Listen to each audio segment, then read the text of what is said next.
할렐루야. 네, 오늘도 은혜의 자리 찾아오신 우리 성도님들 주의 이름으로 축복합니다. 오늘도 청지기 세미나 두 번째 시간 시작하려고 하는데요. 저번 주에 소개해드린 노래가 있었지 않습니까? 우리 청지기와 너무나 어울리는 노래라고 제가 소개해드렸던 것 같은데, 제가 고집이 있어가지고요, 이 노래를 우리 성도님들이 익히실 때까지 쭉 하면 좋겠다는 생각이 있어서 오늘도 넣고 다음 주도 넣고 계속 넣을 생각입니다. 이왕 한 6주 정도 부르셔야 되니까 빨리 익혀주셔서 좋은 가사와 함께 마음을 드렸으면 좋겠습니다. 함께 사람을 살리는 노래, 우리의 고백으로 주님 앞에 찬양해 볼까요? 주 부르심 따라, 주 부르심 따라 예수 이름 부르며 나의 인생을 드렸네. 사람들이 이해 못하고 결과 어떠하든지 주만 따라가기 원했네. 이제와 돌이켜보니 그저 부끄러울 뿐 모두 다 주의 은혜라. 곁에 선 나를 주의 손이 이끌어 여기까지 인도하셨네. 함께 고백할까요? 하나님 사랑, 하나님 사랑 날 떠나지 않고 끝까지 사랑하셨기에 오직 예수와 십자가만 바라보면서 나의 생명도 아낌없이 드리기 원했네. 내 노래가 상한 영혼 일으켜 다시 살게 하는 노래가 되길. 주 배울 때, 주 배울 때 착한 일꾼이라 칭찬받기 나 원하네. 좀 익숙해지셨나요? 처음부터 한번 고백해 보겠습니다. 주 부르심 따라, 주 부르심 따라 예수 이름 부르며 나의 인생을 드렸네. 사람들이 이해 못하고 결과 어떠하든지 주만 따라가기 원했네. 이제 와서 돌이켜보니 그저 부끄러울 뿐 모두 다 주의 은혜였습니다. 주의 은혜라. 변한 끝에서 나를 주의 손이 여기까지 인도하셨네. 여기까지 인도하셨네. 하나님 사랑 날 떠나지 않고, 하나님 사랑 날 떠나지 않고 끝까지 사랑하셨기에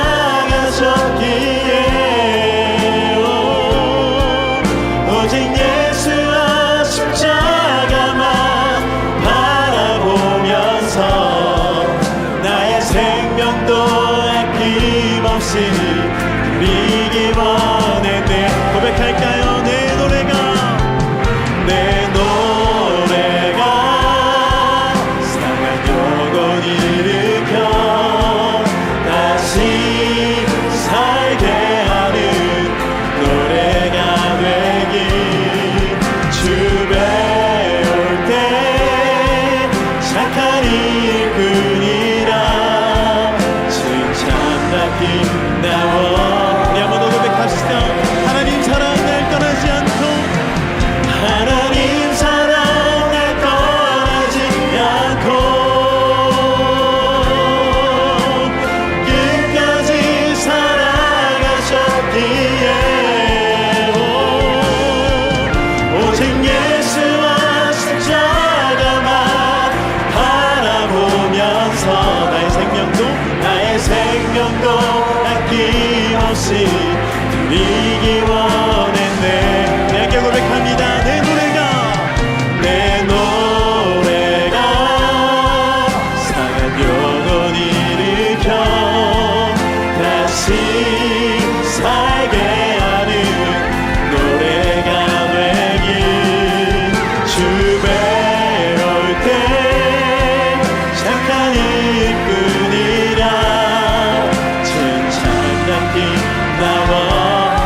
사용하실 주님 앞에 우리 감사와 찬양의 박수 올려드립니다.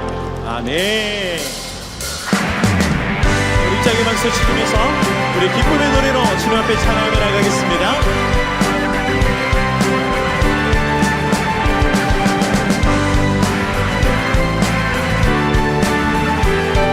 우리 찬양에 맞게 함께 하신 주의 이름을 높여드립니다. 주의 이름 높이며 주의 이름 높이며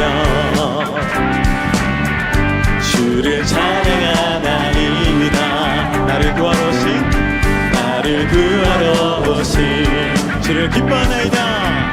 주를 기뻐하나이다. 한번 더 주의 이름 높이며 주의 이름 높이며 주를 찬양하나이다. 주를 찬양하나이다. 나를 구하러 오신 주를 기뻐하나이다. 주를 기뻐하나이다. 우리 고백할까요? 하늘 영광 하늘 영광 버리고 이 땅 위에 십자가를 지시고 죄 사했네. 무덤에서 일어나 하늘로 올리셨네. 주의 이름 높이리. 이제부터 주의 이름 높이며 주의 이름 높이 주님을 찬양하나이다. 주를 찬양하나이다. 나를 구하러 오신 주님을 기뻐하나이다. 주를 기뻐하나이다. 우리 함께 찬양할까요? 하늘 영광 버리고 이 땅 위에 십자가를 지시고 죄 사했네. 무덤에서 일어나 하늘로 올리셨네. 주의 이름도 레원더 하늘 영광 버리고 하늘 영광 버리고 이 땅 위에 십자가를 지시고 사했네. 무덤에서 일어나 하늘로 올리셨네. 주의 한 번 더 선포합니다. 하늘 영광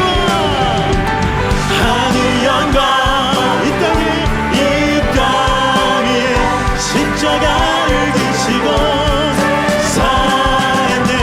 무덤에서 일어나 하늘로 올리셨네. 주의 이름 높이 주님 한 분만으로 나는 만족해. 나의 모든 것 대신 주님 찬양해. 나의 영원한 생명 대신 이 목소리 높여서 우리 처음부터 주님 한 분만으로 나의 모든 것 대신 찬양해. 나의 영원한 생명 되신 예수님 목소리 높여 찬양해. 우리 함께 주님의 크신 사랑 찬양해. 나의 힘과 능력이 되신 주 나의 모든 삶 변화되었네. 크신 주의 사랑 한 번 더 주님의 크신 사랑 주님의 크신 사랑 찬양해. 나의 힘과 능력이 나의 모든 삶 변화되었네. 크신 주의 사랑 우리 한 번 더 주님의 크신 사랑 주님의 나의 힘과 능력이 되신 주 나의 모든 삶 변화되어 크신 주의 사랑 우리 한 번만 더 고백할까요? 주님의 크신 사랑 찬양해. 나의 힘과 능력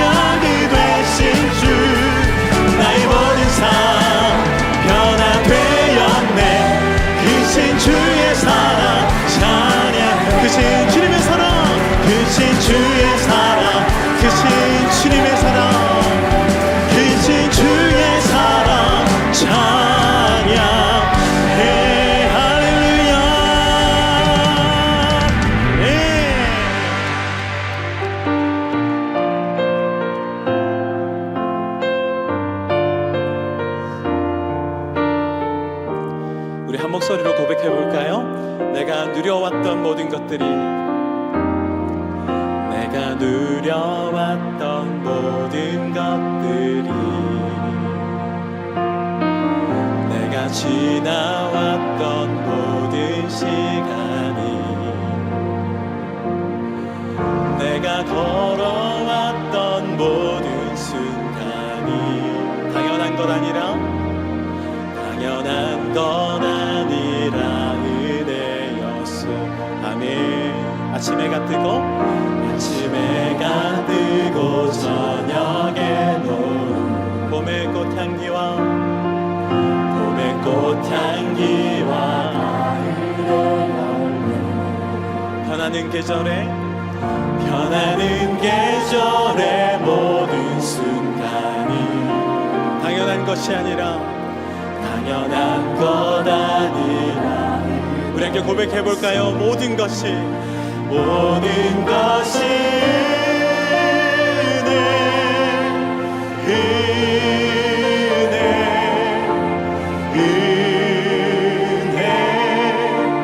한없는 은혜. 내 삶에 당연한 것 하나도 없었던 것을, 모든 것이 은혜였소. 내가 이 땅에 태어나 사는 것, 내가 이 땅에 태어나 사는 것, 어린아이 시절과 지금까지 숨을 쉬며 살며 꿈을 꾸는 삶, 당연한 것이 아니라, 당연한 것 아니라 은혜요. 아멘. 내가 하나님의 자녀로 살며, 내가 하나님의 자녀로 오늘 찬양하고 예배하는 삶이, 오늘 찬양하고 예배하는 삶. 아멘. 복음을 전할 수 있는 축복, 우리 믿음으로 고백해 볼까요? 당연한 것 아니라 은혜였어. 모든 것이 은혜,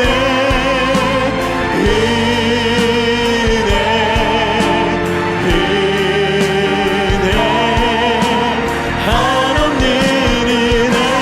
내 삶에 당연한 것 하나도 없었던 것을, 모든 것이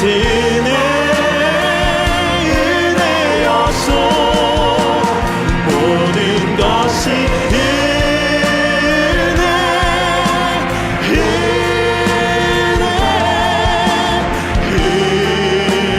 은혜, 한없는 은혜. 내 삶에 당연한 것 하나도 없었던 것을, 모든 것이 은혜. 우리 마지막으로 고백해 볼까요? 모든 것이 은혜입니다. 모든 것이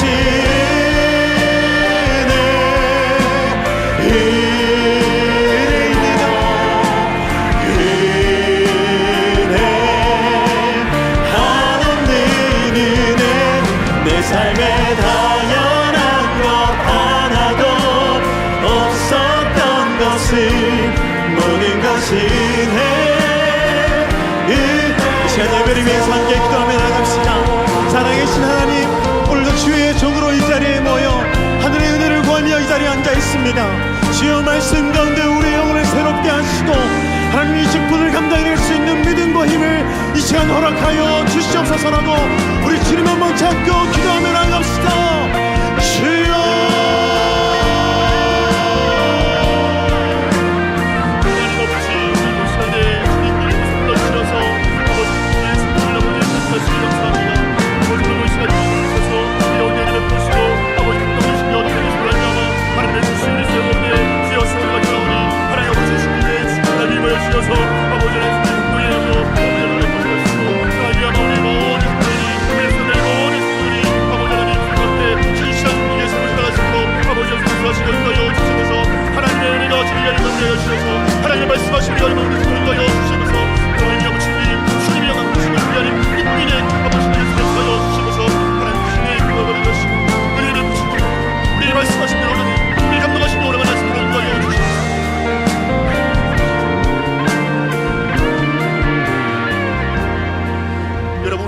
기도하기 원합니다.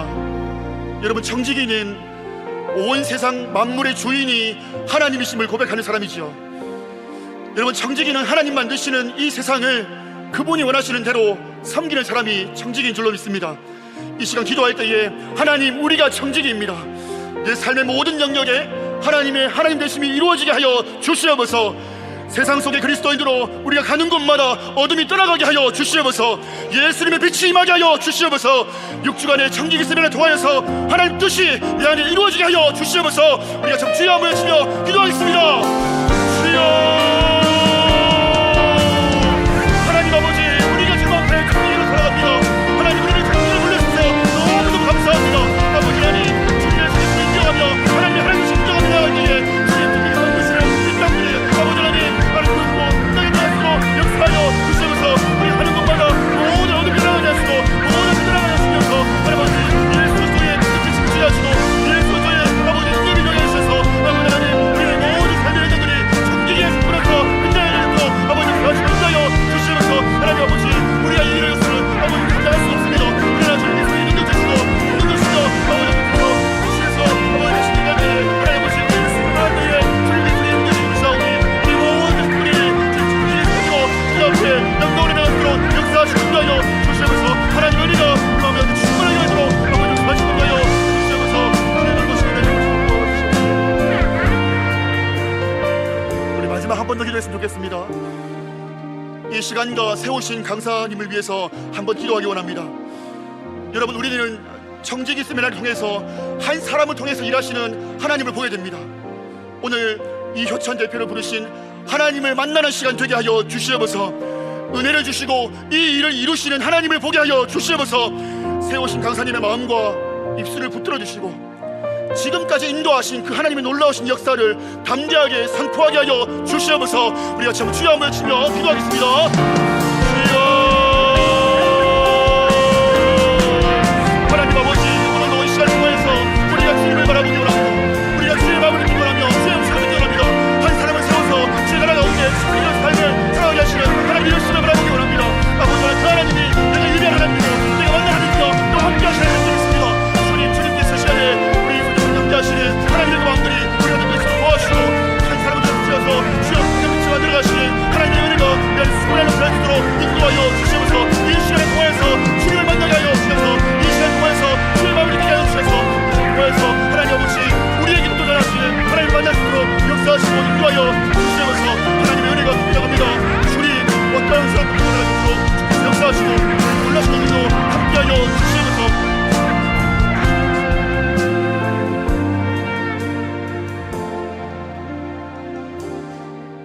존귀하신 하나님 아버지, 우리를 하나님 나라의 청지기로 불러주심을 감사합니다. 오늘도 주님을 사랑하는 그 한 사람을 들어주셔서 세상을 밝히시는 하나님을 만나게 하여 주시옵소서. 이 시간을 통해서 주님께서 홀로 영광 받으시고 우리에게도 도전이 되는 복된 시간 되게 하여 주시옵소서. 그렇게 행하실 주님을 기대하옵고 예수님의 이름으로 기도하옵나이다. 아멘. 우리 하나님께 영광 받으시겠습니다.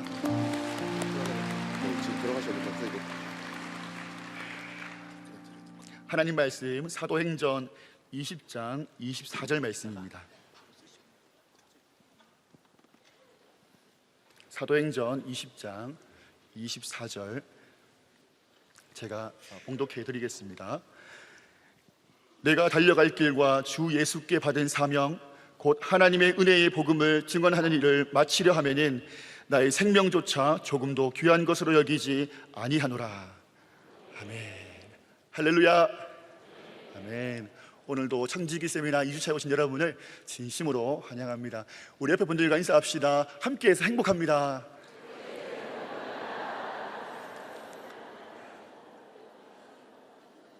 한 해를 시작하면서 이렇게 도전받는 자리를 또 함께 하니까 너무 감사합니다.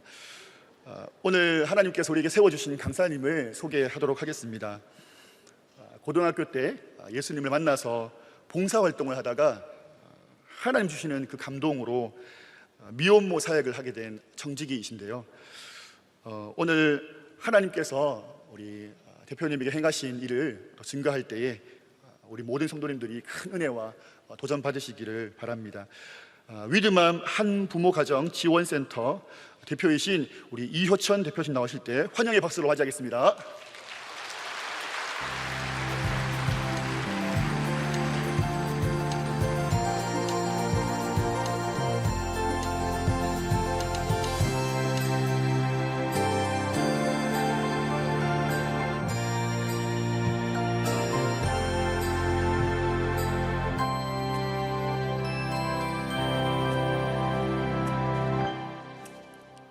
네, 안녕하세요.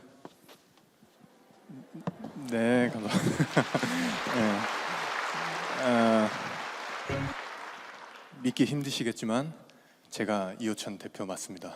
네, 보통 제가 이렇게 앞에 서면 제가 미혼모를 돕는다는데 웬 남자가 나타났지? 이게 첫 번째 의문이시고, 두 번째가 아니, 저렇게 젊은 애가 대표인가 이렇게 생각을 많이 하시는데, 예. 믿기 힘드시겠지만 제가 대표 맞습니다.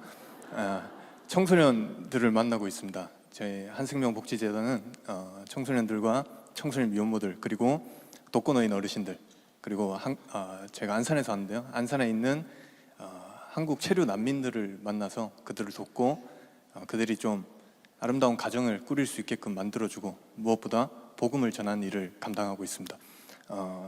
오늘 여러분들과 이 친구들 이야기를 하려고 좀 왔어요. 네, 근데 감회가 좀 많이 새롭습니다. 왜냐하면 제가 안산에서 왔는데 사실 부산 사람이에요. 부산 사람이고 저희 집이 해운대입니다. 예, 해운대에서 유치원, 초등학교, 중학교 이렇게 쭉 다녀서 저희 수영로 교회도 이제 금요일마다 예배드리러 왔었어요.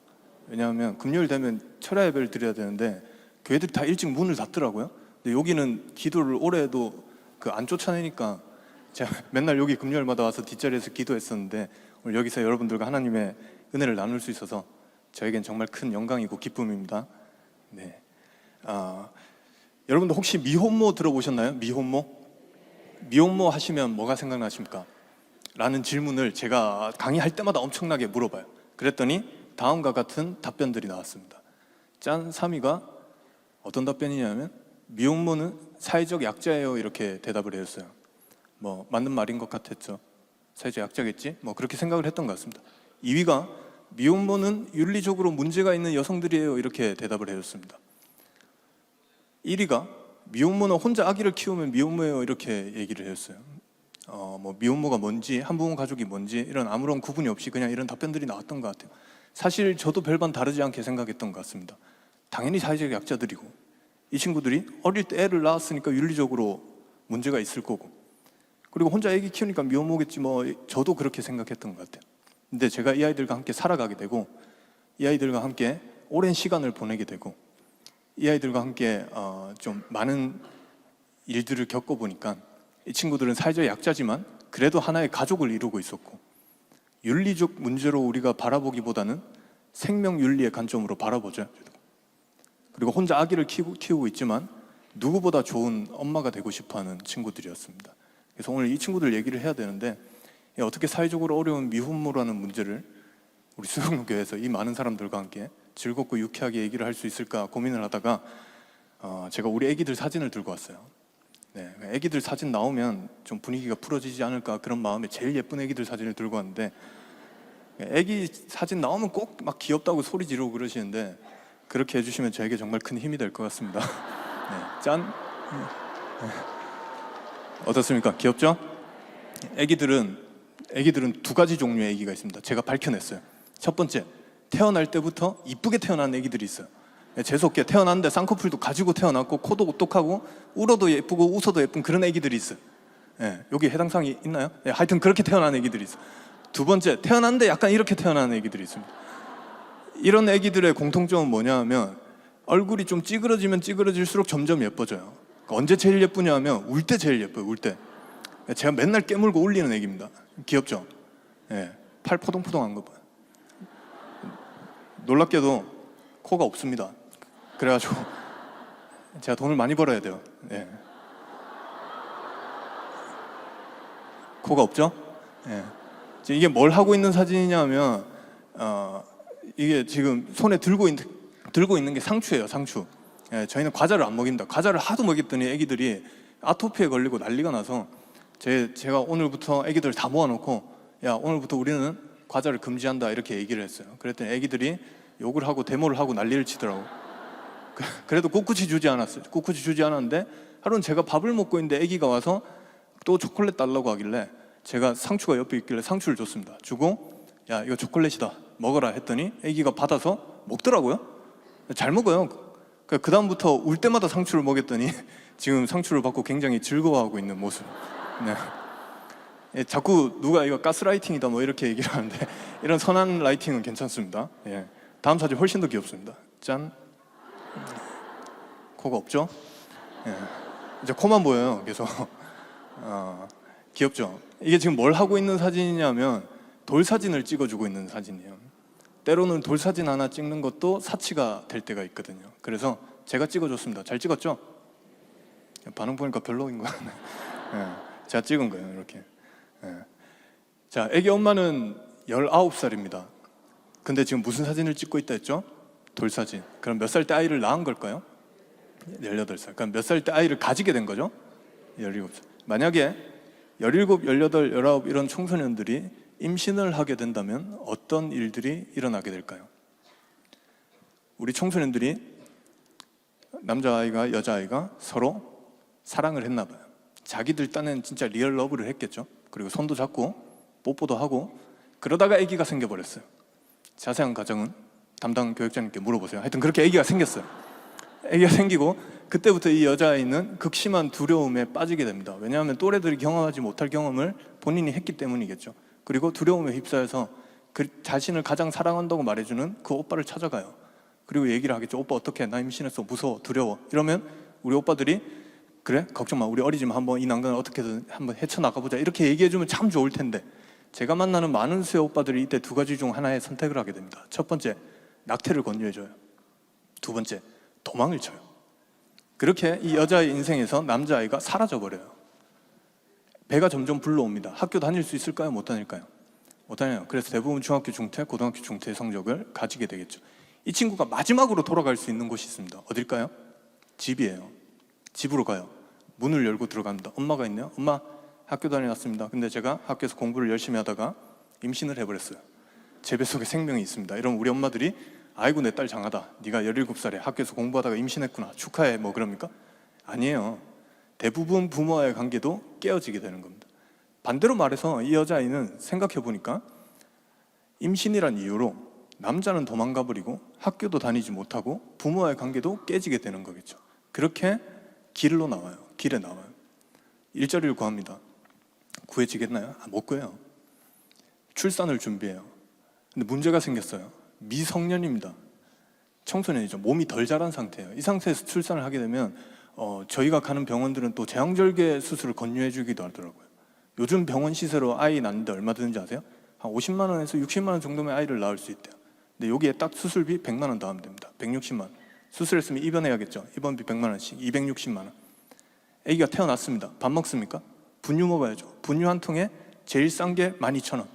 쿠팡에서 로켓 배송으로 배송 빼고 12,000원이에요. 그걸 아기들이 일주일에 한 통씩 먹어요. 아기 태어났으면 눕힐 침대라도 있어야 돼요. 침대는 그냥 이불이라도 하나 있어야 되죠. 이것저것 다 합쳐보니까 한 청소년이 아이를 낳는데 드는 초기의 비용이 약 300에서 400만 원 정도는 필요하겠더라고요. 그 정도 돈이 이 친구들에게 있을까요? 없을까요? 없습니다. 그래서 제가 만나는 많은 수의 아이들이 아이를 출산하기 위해서 혹은 아이를 출산한 후에 아동과 생계를 좀 이어나가기 위해서 가정을 꾸리기 위해서 슬프지만 성매매를 하거나 혹은 유흥업소에서 일을 하면서 생계를 이어나가는 경우도 많이 있습니다. 그렇게 술집에서 일을 한대요. 본인들 말로는 매일같이 꿈도 없고 희망도 없는 하루하루를 보낸대요. 어떤 엄마는 저한테 말해주기를 그냥 아기도 죽고 자기도 죽었으면 좋겠다라는 생각을 매일같이 했대요. 그렇게 하루하루를 그렇게 일하면서 산대요. 그러다가 어느 날 그런 술집에 웬 잘생긴 대표가 나타나서 굳이 그런 일을 하지 않아도 좀 아기랑 먹고 살 수 있게끔, 굳이 그런 일을 하지 않아도 좀 가정을 꾸릴 수 있게끔, 굳이 그런 일을 하지 않아도 아이를 좀 건강히 낳을 수 있게끔 저희가 지금 도와주고 지원해주고 있는 겁니다. 네. 이게 뭔지 아세요? 초음파 사진이에요. 초음파 사진. 우리 각자 배 한번 만져보십시오. 네. 민망하죠? 네. 그 정도가 딱 임신 3개월 정도 됐을 때래요. 그러니까 이때만 해도 이게 임신을 해서 불운 뺀지 그냥 똥 뺀지 잘 구분이 안 돼요. 근데 3개월이 지나고 이제 초음파란 걸 찍기 시작하면 이제 뭐 어떤 형태가 보이기 시작한대요. 이렇게 보이시나요? 정말 신기하게 제가 강의할 때마다 이 사진을 보여주는데 아기를 낳아보신 분들은 이 안에 눈, 코, 입이 있다는 걸 다 맞추시더라고요. 근데 아기를 안 낳아보신 분들은 이 안에 눈, 코, 입이 어딘지 한참 찾아도 안 보인다 막 그렇게 얘기하시더라고요. 보이시나요? 네, 뭐 그렇게 열심히 찾을 필요는 없습니다. 예. 뱃속에 아기가 점점 자라기 시작합니다. 3개월이 지나고 초음파에 보이기 시작하고 엄마 입덧이 생기고 뭐 쭉쭉쭉 뱃속에 아기가 커가겠죠. 움직이면 움직이는 게 느껴지고 발로 차면 차는 것도 느껴진대요. 10개월쯤 되면 만삭이에요. 밖으로 나올 준비를 하겠죠. 그때쯤 되면 아기들이 성질을 그렇게 부린대요. 그래서 공기가 안 좋으면 엄마 배를 발로 찬대요. 왜 그런지 모르겠어요. 하여튼 그렇게 발로 찬대요. 발로 차고 아기가 움직이면 움직이는 게 느껴지고 그렇게 이제 아기가 다 자란 거겠죠. 피부가 저희 아기 엄마들 중에 피부가 좀 약한 친구들은 뱃속에서 아기가 엄마 배를 이렇게 밀면 배에 아기 손바닥 자국도 보인대요. 그럼 그게 귀여워서 엄마들이 이걸 이렇게 간지럽혀주면 뱃속에서 아기가 기뻐서, 제가 한 말 아닙니다. 아기 엄마들이 한 말, 아기들이 기뻐서 뱃속에서 뛰어다닌대요. 그러니까 어떻게 뛰는지는 뭐 밝혀지진 않았지만 하여튼 뛰어다닌대. 뛰어다니다가 10개월이 지나면 짠 하고 짠 하고 이렇게 아기가 태어나게 되는 겁니다. 잘 보이십니까? 잘 안 보이죠? 흐릿하죠? 간호사가 찍어서 그래요. 제가 찍으면 조금 다릅니다. 짠 하고 이렇게 천사 같은 아기가 태어나게 되는 겁니다. 이쁘죠? 우리 옆 사람 얼굴 한번 보실까요? 아니 옆 사람을 비교해서 보라는 얘기가 아니라 그냥 한번 보세요. 그냥. 예. 제가 아기 사진을 이렇게 보여드리면 참 신기하게도 이 아기 사진을 보면서 얼굴 찌푸리는 사람은 한 명도 못 본 것 같아요. 옆 사람들도 그렇죠. 괜히 웃으면서 봅니다. 신생아라는 이유로 괜히 흐뭇한 미소가 지어지고, 사실 여러분들이랑 관련이 1도 없습니다. 그렇죠? 이름이 뭔지, 언제 태어난지, 그리고 얘가 누군지 눈도 못 뜬, 남자인지 여자인지도 잘 몰라요.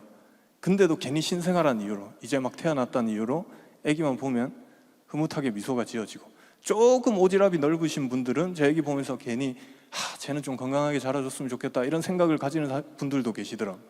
조금 더 오지랖이 넓으신 분들은 괜히 저 아기 보면서 주님, 제가 누군지는 모르지만 좀 건강히 컸으면 좋겠습니다 이렇게 기도하시는 분들도 계시더라고요.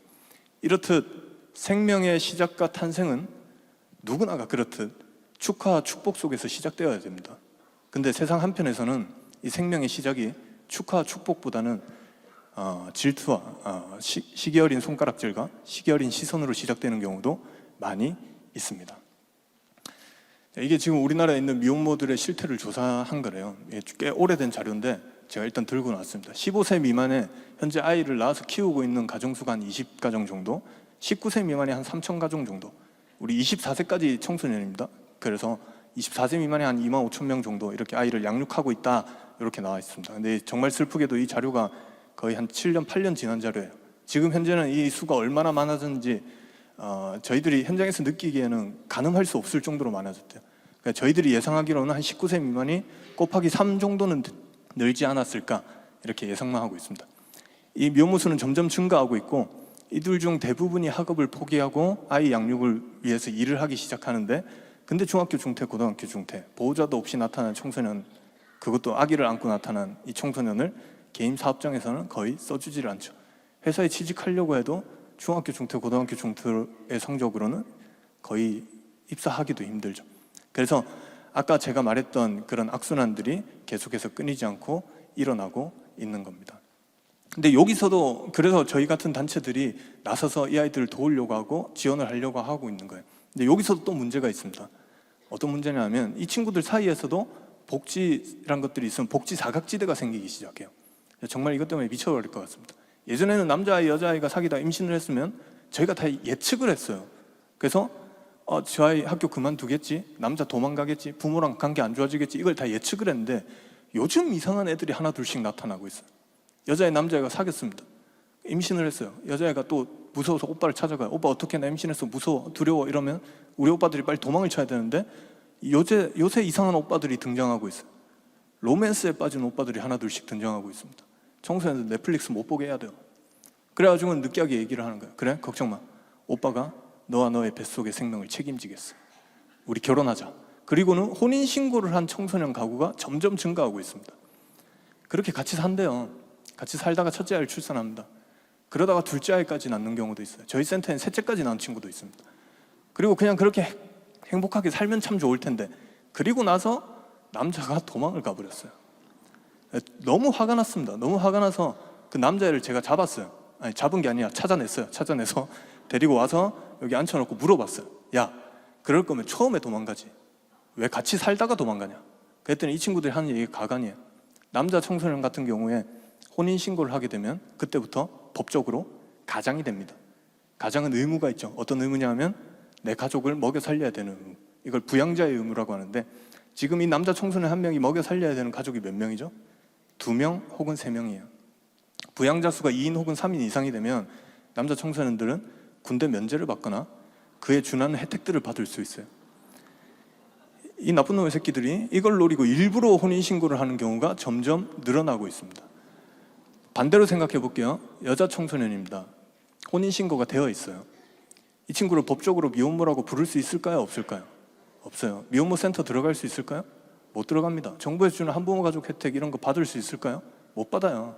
그냥 그렇게 살아가 버리는 거예요. 이 아이들이 빨리 나서서 혼인 무효 소송을 하든 이혼 재판을 해야 되는데 이제 17, 18, 19이에요. 자기 동네 법원이 어딘지도 몰라. 혹시 이 중에서 우리 성도님 중에서 내가 17살 때 변호사를 선임해서 재판에서 승소해봤다 있습니까? 똑같습니다. 똑같은 청소년들입니다. 그래서 저희는 지금 이 친구들을 복지 사각지대라고 부르고 있고, 이 친구들을 돕는 것도 쉽지가 않아요. 돕는다고 해서 정부에서 지원금 한 푼 안 줍니다. 그냥 어느 단체가 나서서 자기들의 재원으로 그냥 밑빠진 독에 물 붓듯이 이 친구들을 도울 수밖에 없는 거예요. 그리고 제가 알기로 지금 이 복지 사각지대를 커버하고 있는 단체는 딱 한 단체밖에 없는 걸로 알고 있습니다. 그게 어딜까요? 네, 저희 단체입니다. 막간을 이용해서 한번 자랑해봤어요. 네. 네. 이제 조금 사람이 달라 보이죠? 네.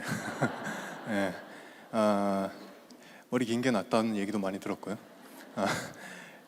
여러분들 기대와는 다르게 저는 무사히 결혼에 성공했습니다. 결혼에 무사히 성공했고, 예. 이게 박수 치지 마세요. 지금 결혼에 성공했다 했는데 박수를 치는 거는 쟤 결혼 못하게 생겼는데 했다 막 이런 의미로 받아들여져서 되게 기분이 이상하더라고요. 저는 와이프랑 이 일을 같이 하고 있습니다. 같이 하고 있고, 애기 엄마들이 저한테 전화가 오면 항상 그래요. 대표님 이런 문제가 있습니다. 도와주십시오. 대표님 이 친구가 뭐 집이 없는데 집이 필요합니다. 이 친구 뭐 며칠 밥을 굶었대요. 도와주세요. 애기가 아파요. 도와주세요. 이런 전화들이 많이 와요. 근데 이 친구들이 제 와이프한테는 전화를 해서 언니 앞에 새로운 신상 카페가 생겼던데 같이 가실래요? 하고는 지들끼리 카페를 가더라고요. 내 카드로. 저도 카페 되게 좋아하는데 예, 자기들끼리 이렇게 가더라고요. 그렇게 우리는 부부가 함께 동역을 하고 있습니다. 예. 저는 원래 이런 일을 하던 사람이 아닙니다. 원래 이런 일을 하던 사람이 아니고 저는 교회를 다니던 사람도 아니었어요. 저희 집은 불교입니다. 불교. 불교 있습니까? 없죠? 예, 손 들지 마세요. 요즘 좀 불교 중에서도 조금 빡센 불교였어요. 얼만큼 빡세냐 하면 보통 불교 집안은 명절이 되면 제사를 지내죠. 제사를 한 번 아니면 2번 지냅니다. 많이 지내면 2번 지내는데 저희는 한 4번, 5번 지내요. 제사가 굉장히 종류가 많습니다. 새벽 제사부터 아침 제사, 오후 제사, 철야 제사 뭐 이렇게 되게 많아요. 네. 거기에 또 제가 장남의 장손에 좋은 건 다 들고 있거든요. 그러면 이제 집에서 자고 있으면 명절에 새벽에 할아버지나 아빠가 꼭 깨워요. 아들 씻어 이러면 이게 불교는 또 신기한 게 찬물로 씻어야 돼요. 교회가 엄청 좋습니다. 교회 뜨거운 물로 씻어도 되잖아요. 예배 전에. 찬물로 씻고 나오면 옷을 입는 게 아니라 두루마기를 주십니다. 그럼 그걸 입고 이제 제사를 지낼 준비를 하는 거예요. 제사를 지낼 준비를 하는데 제가 저는 맡은 바 임무가 굉장히 커요. 어떤 임무냐 하면 절을 하는 게 아니라 짝대기를 2개 주세요.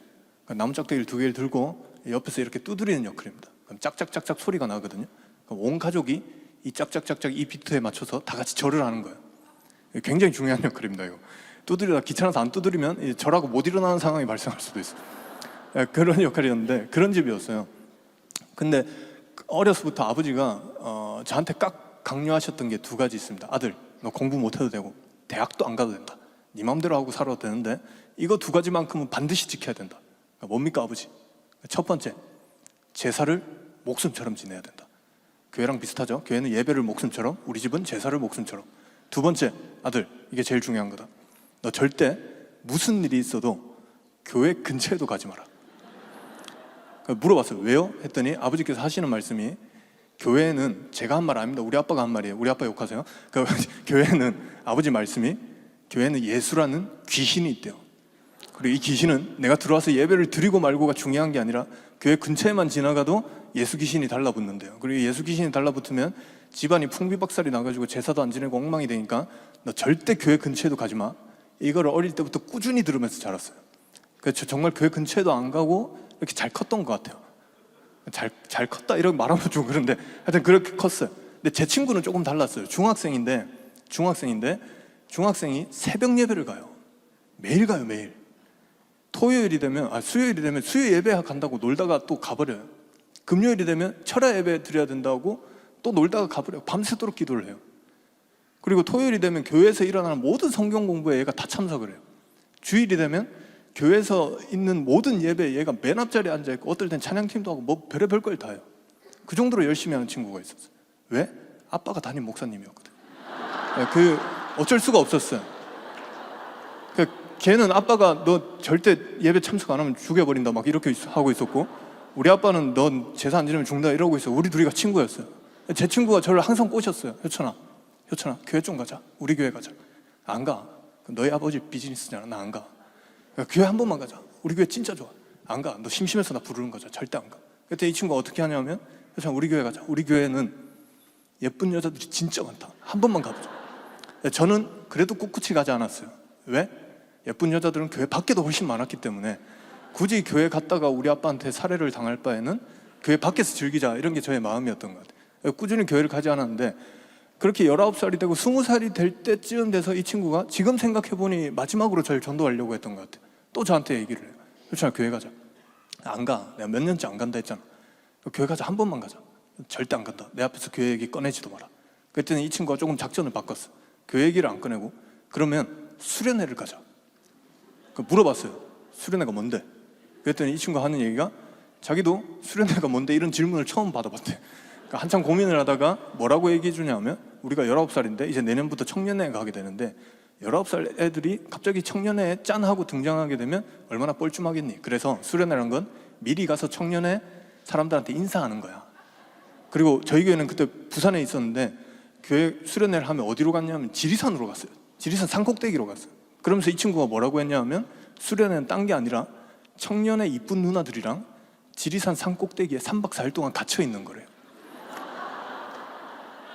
그렇게 불신자인 저에게 쏙쏙 들어오게 설명을 해주니까, 그러면 수련회란 건 내가 한번 가볼 만하지 않을까 이 생각에 우연히 따라간 그 교회 그 수련회에서 하필 재수없게 맨 앞자리에 앉았다가 목사님이 딱 한 번만 기도해봐라 해서 딱 한 번 기도하게 됐는데, 그 한 번의 기도에서 없는 줄 알았던 하나님을 알게 돼버린 거예요. 없는 줄 알았던 하나님이 있는 것도 신기한데, 웬 이상한 목사님이 나와가지고 또 막 울면서 저한테 손가락질하면서 뭐라고 하냐면, 바로 그 하나님이 널 위해서 죽었다라고 얘기하시더라고요. 그리고 부활하셨다도 얘기해 주셨으면 참 좋았을 텐데 그렇게 죽었다라고 얘기를 하시더라고요. 그 이야기가 단순한 이야기일 때는 저랑 아무 상관도 없었는데, 그게 사실로 믿어지는 순간 저는 하나님께 미쳐 살기로 다짐했습니다.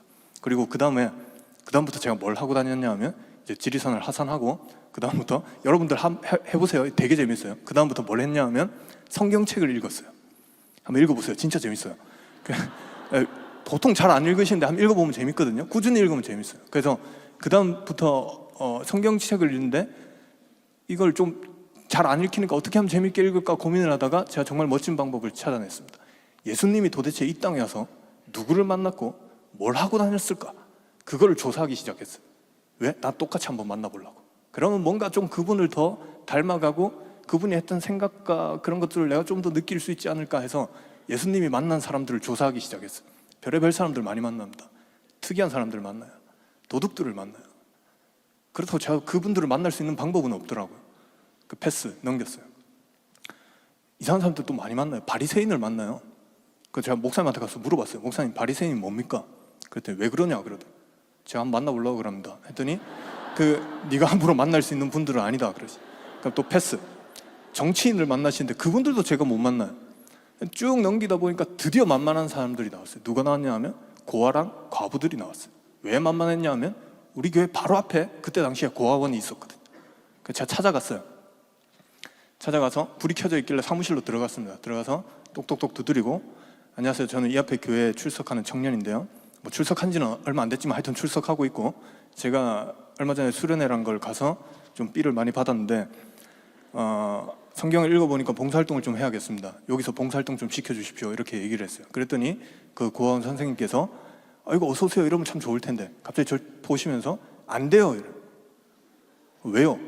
나 봉사활동 하러 왔는데 봉사 받으세요 했더니 안 된대요. 자꾸.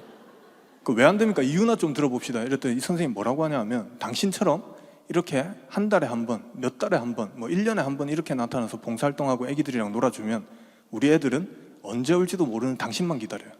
그러니까 자주 오고 열심히 할 거 아니면 아예 시작을 하지 마세요 이러더라고. 그 얘기를 듣는데 자존심이 너무 상했어요. 나는 수련회 가서 은혜 좀 받고 이제 뭐 좀 하려고 왔더니 이 사람이 이렇게 내 호의를 무시하나, 이런 생각도 들더라고. 그 홧김에 얘기했습니다.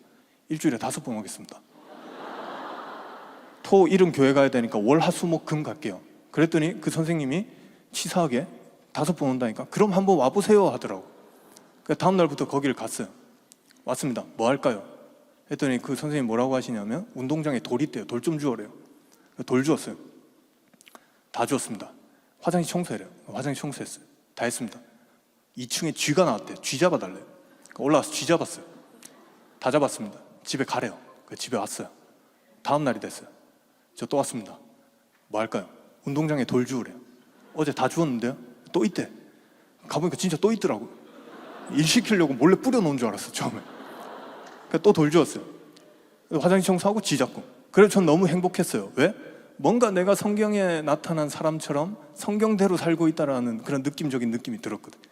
매일매일 거기를 갔습니다. 행복하더라고요.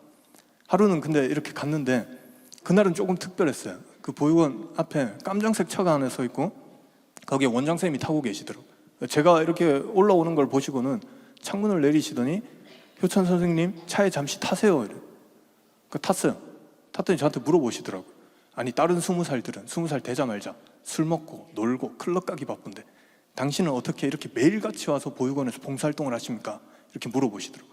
그래서 제가 거기다 대고 니들이 시켰잖아요 이렇게 얘기를 할 수는 없잖아요. 그래서 저는 봉사활동이 저의 정말 천직인 것 같습니다. 운동장에 돌을 주우면 제 마음속에 돌이 사라지는 것 같고 화장실이 깨끗해지면 제 마음이 깨끗해지는 것 같습니다. 그렇게 얘기를 했더니 원장 선생님 너무 즐거워하시더라고요. 그러면서 뭐라고 하시냐면, 당신 같은 청년을 기다리고 있었습니다. 봉사활동을 해야 되는 곳은 많은데 요즘 청년들 봉사활동 안 해요. 해야 되는 곳은 많은데 사람도 없고 너무 힘들어요. 당신 같은 청년을 너무 기다리고 있었어요. 혹시 딴 데도 좀 손이 많이 필요한데 거기도 좀 도와주실 수 있나요? 이렇게 물어보더라고요. 그래서 제가 거기다 대고 또 돈도 안 주면서 팔려갑니까? 이렇게 얘기를 할 수는 없잖아요. 그래서 어디든 불러만 주신다면 가장 낮은 곳에서 가장 낮은 마음으로 제가 열심히 하겠습니다 이렇게 얘기를 했어요. 그랬더니 그럼 지금 한번 출발해 봅시다 하고는 차를 타고 출발해 버렸어요. 제 동의는 구하지 않고 그냥 그렇게 출발한 거예요. 납치죠. 그래가지고 어디로 갔냐 하면, 그렇게 해서 어디로 갔냐 하면 부산에 있는 소년원으로 갔어요. 저기 금정에 가면 오륜 학교라고 있거든요. 거기로 갔어요. 그 학교를 들어가는데 분명히 학교로 해서 들어갔는데 철창이 한 6개를 지나야지 학교를 갈 수 있더라고요. 제가 너무 무서웠어요. 거긴 제가 20살인데 24살까지 있대요. 청소년이 24살이라잖아요. 이게 맞나 이러면서 무서워하고 있는데 원장 선생님이 저를 보시더니 무서워하지 말래. 여기도 다 사람 사는 곳이고 우리 애들이 얼마나 이쁜데 걱정하지 말래. 얼마 전에 폭동이 한번 일어났었는데 다 제압됐대요. 걱정하지 말고 들어가서 애들이랑 놀아주래. 거기를 갔어요. 뭐 할까요? 했더니 운동장에 돌 주우래. 또 돌 주웠어요. 빨리 주웠어요. 혹시 모르잖아요. 이게 내 머리로 올 수도 있겠다 이 생각에 빨리 주웠어요. 또 뭐 할까요? 화장실 청소해요. 화장실 청소했어요. 뭐 할까요? 했더니 애들을 만나서 공부를 가르쳐 주래요. 그 애들을 만났어요. 분명히 애라고 했는데 애가 아니라 제 한 2배 정도는 큰 애들이 이렇게 오더라고요. 와서는 언제 봤다고 저한테 반갑습니다 형님 하고는 공부 좀 가르쳐 주십시오 하더라고요. 그래서 공부 가르쳐 줬어요. 검정고시를 가르쳤어요. 제 일이 이제 2배로 늘어났습니다. 아침에 일어나면 보육원 가서 청소하고 오후에는 소년원 가서 애들 공부 가르쳐 주게 됐어요. 일상이 제 20대 초반의 삶이 그랬어요. 그래서 저는 너무 행복했어요. 왜? 뭔가 내가 성경의 가르침대로 살고 있는 것 같다라는 생각을 했었거든요. 그래서 매일매일 행복하게 지냈던 것 같아요. 근데 하루는 자고 있는데 새벽에 전화가 와요. 새벽 한 2시쯤 됐어요. 한참 자고 있는데 전화가 오더라고요. 새벽에 전화 오면 짜증나잖아요. 그래서 받았습니다. 여보세요. 짜증을 막 냈어요. 그랬더니 수학이 너머로 뭐라고 하냐면 형님 이래요. 그때 당시 저한테 형이라고 하는 애들은 소년원에 있는 애들밖에 없었어요. 그래 왜요? 무슨 일이야? 어떻게 전화했어? 그때 이 친구가 그래요. 형님 저 출소했어요. 그래 축하한다. 그거 알리려고 전화했니? 아니요. 제가 2년 만에 밖에 나오니까 기분이 너무 좋아서 전화했습니다. 아침에 나왔어요. 아침 일찍 나왔는데 2년 만에 밖에 나오니까 기분도 좋고 마음도 이상하고 그래서 소주를 한잔 했습니다. 아침부터 소주를 먹다 보니까 점심이 됐고 친구들이 일어나서 같이 왔어요. 와서 같이 소주를 한 잔 먹었습니다. 친구들이랑 소주를 먹다 보니까 저녁이 됐고 저녁까지 소주를 먹었어요. 그래서 이제 친구들 보내고 혼자 남아서 마지막으로 소주를 먹는데 이 새벽이 되니까 이상하게 형님이 참 생각나네요. 그러고는 저한테 뭐라고 하냐면 형님 동생 출소했는데 나오셔서 소주 한 잔만 사주세요 이래요. 19살 소년원을 출소한 청소년이 20살 전도사인 저한테 소주를 사달래요. 사줘야 됩니까? 말아야 됩니까? 말아야죠. 어디 청소년이 건방지게 술이야 꺼져 임마 이렇게 얘기를 했었어야 됐는데 그러기에는 얘네들이 너무 무섭게 생겼어요. 내 전화번호를 알고 있다는 그 자체가 너무 무서웠어요. 그래서 알겠다 형이 나갈게 하고 그 친구를 만나러 나갔어요. 나갔더니 이 친구가 혼자 나온 게 아니라 지 친구를 하나 데리고 나왔더라고. 그리고 저한테 이렇게 소개시켜줬어요. 야 인사드려. 내가 멘토로 모시는 형님이야 이러더라고. 저는 멘토가 돼준다고 한 적이 없습니다. 그리고 반대로 저한테 이렇게 소개시켜줬어요. 형 저한테 좋은 얘기 많이 해주셨듯이 제 친구한테도 좋은 얘기 좀 많이 해주세요 하고는 한 여자아이를 소개시켜주더라고요. 19살인데 2살 된 아기를 키우고 있대요. 원룸에 사는데 밤에 아기를 재우고 문을 잠그고 나와서 술집에 일을 하러 간대요. 그 얘기를 듣는데 너무 충격을 받았어요. 아니 나보다 1살 작은 여자애가 애를 낳은 것도 신기한 일인데 그 애가 애랑 먹고 살기 위해서 애기랑 먹고 살기 위해서 술집에서 일을 한다. 이건 저는 말이 안 된다고 생각했습니다. 그래서 저보고 멘토라니까 얘를 앉혀놓고 한마디 했어요. 야 그래도 청소년이 술집에서 일하면 되니 안 되니? 당장 그만둬. 애기 엄마가 애기 혼자 재우고 이렇게 나오는 게 말이 되니? 당장 그만둬라. 집으로 돌아가라. 그렇게 얘기를 했어요. 그랬더니 이 친구가 알겠어요 하고 그냥 돌아가면 될 걸 가지고 그러고 제 눈 안 띄면 상관없잖아요. 근데 갑자기 제 눈 똑바로 쳐다보면서 뭐라고 하냐 하면 오빠 저 애기한테 들어가는 돈 한 달에 한 3, 40만 원 필요한데 그 돈만 있었어도 저 술집에서 일 안 해요 이러더라고. 그 얘기를 듣는데 마음이 너무 아팠어요. 얘는 40만 원이 없어서 매일 저녁에 술집에 일하러 가는구나.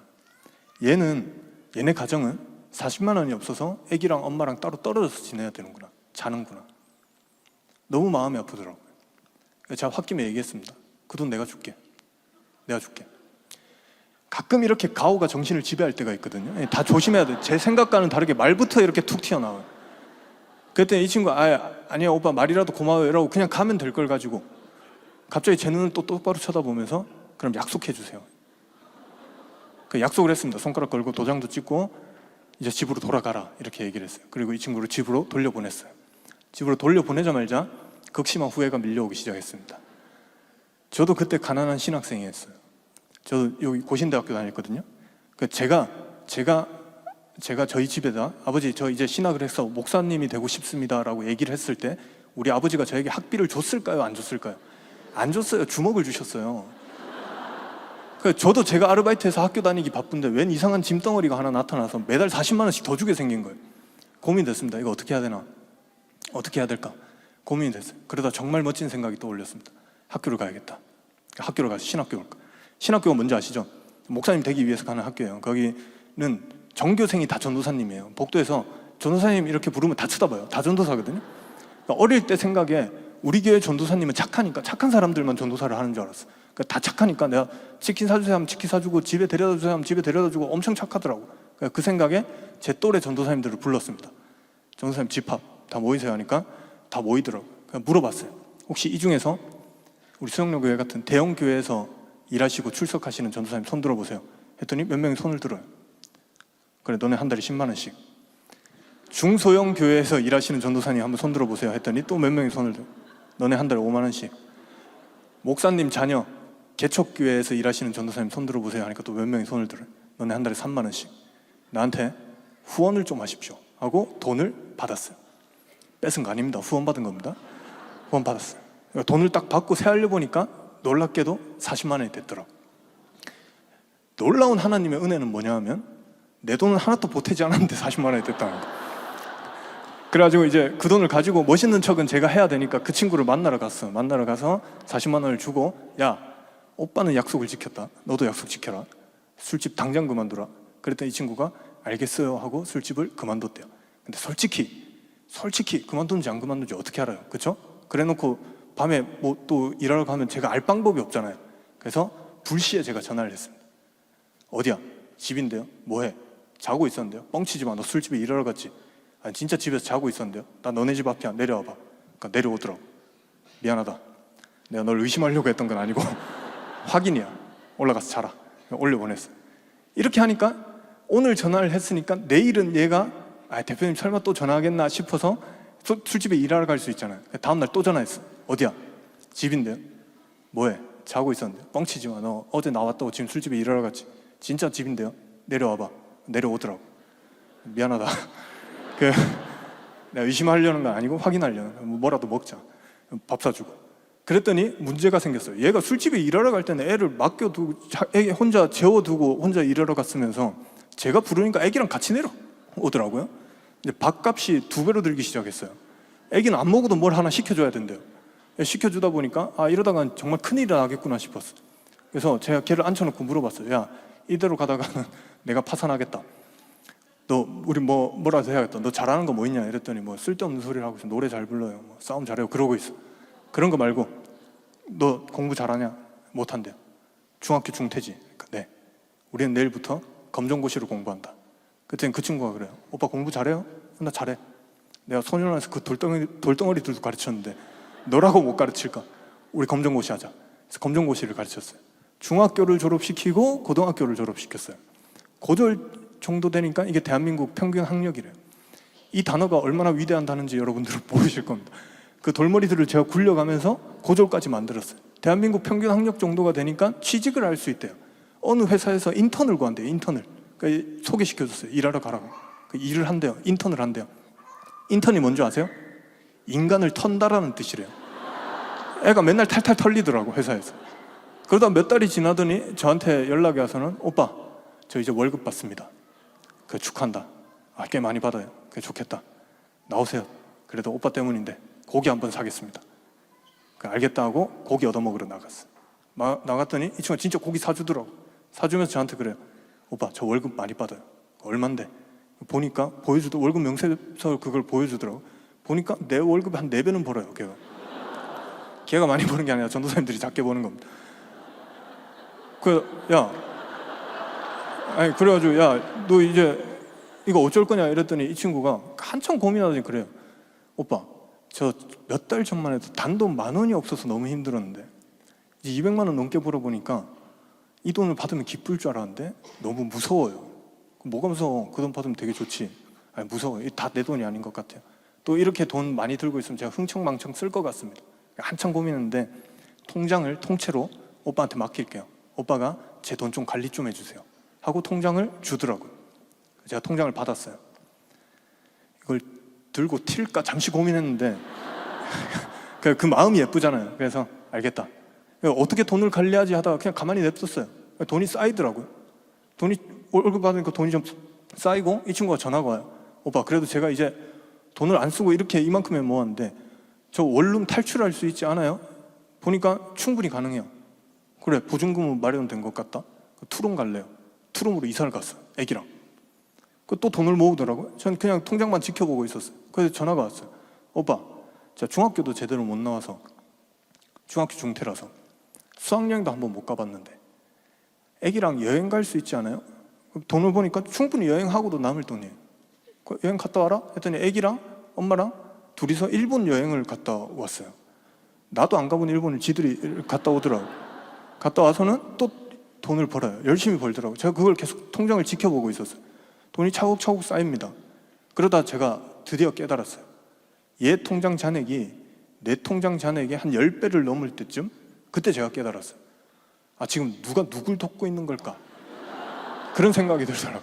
그래서 제가 그 친구를 불렀어요. 불러서 그 통장을 돌려주고, 야, 사람들이 말하는 자립이 이런 건가 봐.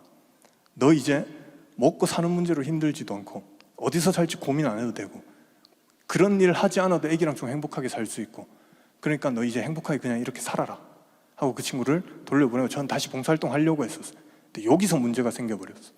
이 여자애가 돌이켜보니까 자기가 지내왔던 삶이 너무 좋았나 봐요. 누구한테 자랑을 하고 싶은데 가족도 없고 친구도 없습니다. 어디다 자랑을 할까 고민하다 이 친구가 맘카페에다가 글을 썼어요. 맘카페 아세요?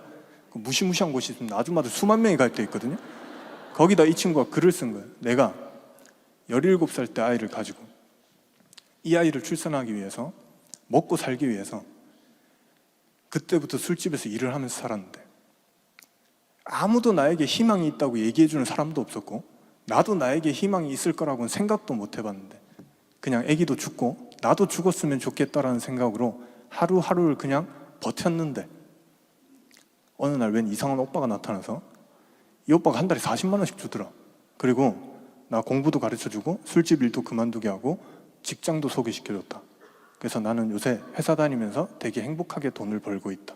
얼마 전에는 원룸에서도 탈출했고 투룸에 아기랑 집을 구했고 얼마 전에 아기랑 일본 여행도 다녀왔다. 나는 요즘 너무 행복하다 이렇게 글을 적은 거예요.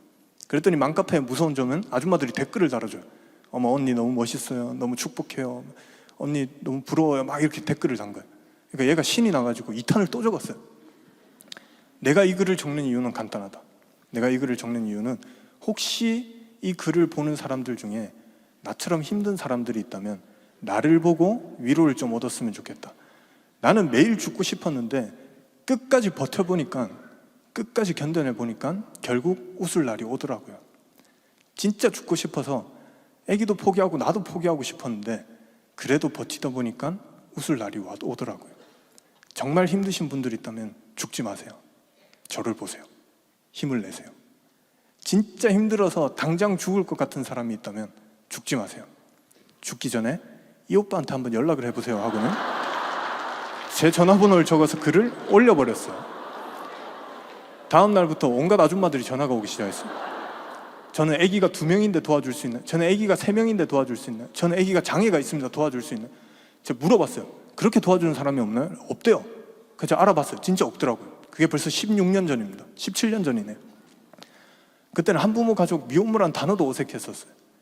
그때 제가 깨달았어요. 아, 그러면 하나님이 나에게 붙여주신 나의 이웃은 이들인가 보구나. 그래서 이들을 위해서 뭔가 단체를 만들어야겠다 싶어서 그때 당시에 이제 20살이었거든요. 단체를 만들기 시작한 거예요. 단체를 만드는데 중요한 게 뭔지 아세요? 돈과 사람이 필요해요. 근데 저는 돈도 없고 사람도 없었습니다. 근데 돈과 사람이 있는 곳이 있어요. 학교를 갔습니다. 가서 전도사님 저 집합하니까 다 모이더라고. 여기 아까 제 동기 전도사님도 있고 했었는데, 예, 미안합니다. 그때는 미안했습니다. 하여튼 그 다 집합시켰어요. 집합시켜서 혹시 이 중에서 본인이 목사가 되기 싫은데 엄마가 서원해서 온 사람 하니까 또 몇 명이 손을 들어요. 너네 나와 함께 간다 해서 그 친구들과 함께 단체를 만들기 시작했습니다. 단체를 만들었고 저희가 17년 동안 만난 미혼모 친구들이 3,000명이 조금 넘는데요. 그들의 자살을 막았고 가정을 만들어줬고 출산을 지원했고 그리고 무엇보다 복음을 전했습니다. 어느 날 정신 차려보니까 우리 애기 엄마들이 다 예수님을 믿고 있더라고요. 비상사태였어요. 왜 얘들이 예수를 믿었지? 이걸 찾아봤더니 그 직원들이 다 신학생들이었잖아요. 이것들이 일을 하라고 했더니 복지는 안 하고 자꾸 복음을 전해요. 어느 날 이렇게 애들이 모여서 있길래 야 뭐하냐 이랬더니 예배 드리고 싶대요. 예배는 근처 교회 가서 드려라. 여기는 내 사무실이다. 이렇게 얘기를 했죠. 그랬더니 이 친구들이 한 얘기가 선교사님 잘 생각해 보세요. 갑자기 청소년부에 우리 같은 애들이 아기를 안고 등장하면 그 교회는 또 얼마나 당황스럽겠습니까? 우리 교회 모여 예배 드리겠습니다. 선교사라면서 설교 좀 해봐요 그러더라고요. 제가 설교했어요. 설교하고 아까 술집에서 일했던 친구들이 많잖아요. 그 찬양을 하는데 바이브레이션이 장난이 아니에요. 제가 찬양팀을 하나 만들까 생각 중입니다. 예. 그렇게 해서 지금 저희는 안산에서 호산나 교회라고 제가 이름을 지어서 예배를 드리고 있습니다. 저희 11시에 미혼모 엄마들과 예배를 드리고요. 한 2시쯤 되면 어르신들, 독거노인 어르신들이 오십니다. 그럼 미혼모 엄마들이 밥을 해서 같이 밥을 먹고 저녁에는 난민들이 와서 예배를 드려요. 아프리카 난민들이에요. 아프리카 난민들은 찬양만 2시간 해요. 미쳐버릴 것 같습니다.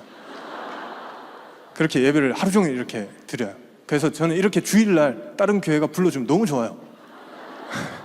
그러니까 오늘 7시 설교인 거 아는데 아침부터 내려와 있었어요. 저 피해 교회가 난립니다. 제가 설교하고 있는데 뒤에서 애기들 와서 똥침하고 도망가고 피아노 뒤집어 엎고 이러거든요.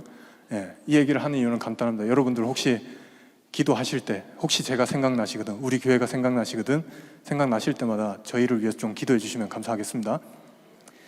반응 보니까 그렇게 열심히 기도 안 하시니까. 네네, 감사합니다. 자, 다 같이 읽어봅시다. 시작. 네, 1시간을 떠들었는데 드디어 설교 제목이 나왔습니다.